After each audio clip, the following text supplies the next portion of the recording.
Aibile misane, aibile misane, tosa elayo naralikane, adame hidotyo, aibile misane, abela. ሰላም በያላችሁበት ቦታ ይብዛ። ዛሬ በዚህ ሚዲያ ላይ የመጣሁት አንድ ነገር ልንገራችሁ ብዬ ነው።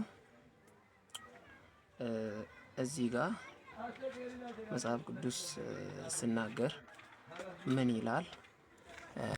በኢየሱስ ስም አነባለሁ። መጽሐፍ ቅዱስ ክፍል ማቴዎስ 4:10 ኢየሱስም አንተ ሰይጣን ከፊቴ ራቅ፣ ለአምላክ ለእግዚአብሔር ብቻ ስገድ፣ እርሱንም ብቻ አምልክ ተብሎ ተጽፏልና አለው። በሌላ ቦታ ደግሞ እንዲህ የሚል ቃል አለ።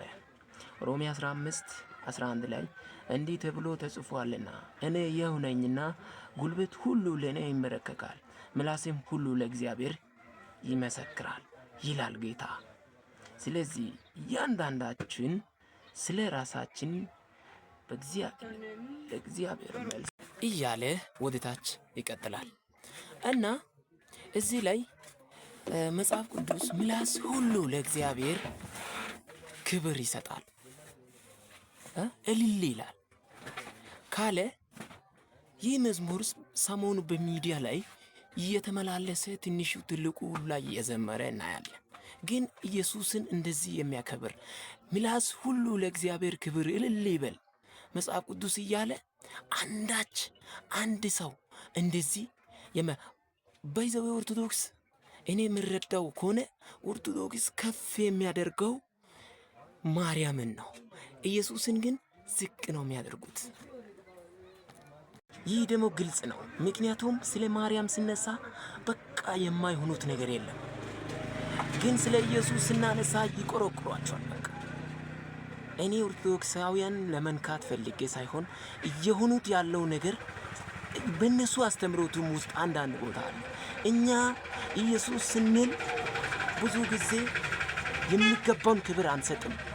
ግን ለማርያም፣ ለጋብርኤል፣ ለምንድነው ይሄ ለነሱ ሲባል ደግሞ የማንሆነው ነገር የለም እያሉ አንድ ቄስ ሲያስተምር ሰምቻለሁ።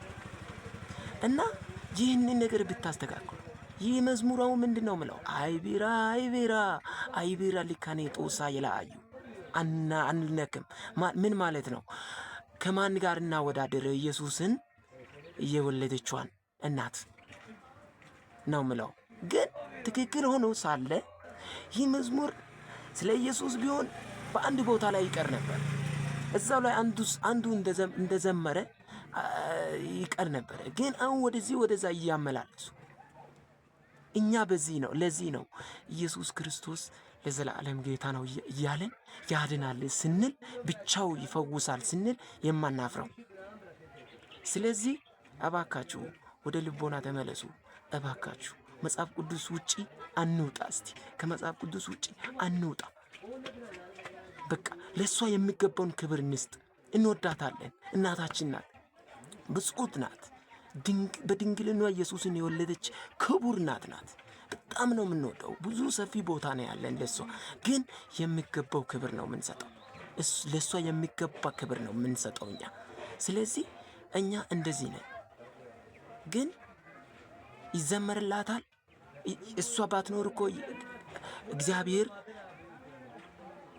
አብ በሌላ ሰው ተጠቅሞ ለኛ ኢየሱስ ክርስቶስን መስጠቱ የማይቀርዳ ነው። አይቀርም። እሷ ጀግት ስላለች አይደለም የሰጠው። እሷ ባትኖር እንኳን ይሰጠናል። ስለዚህ እንደዛ ነው ምለው። ተባረኩ።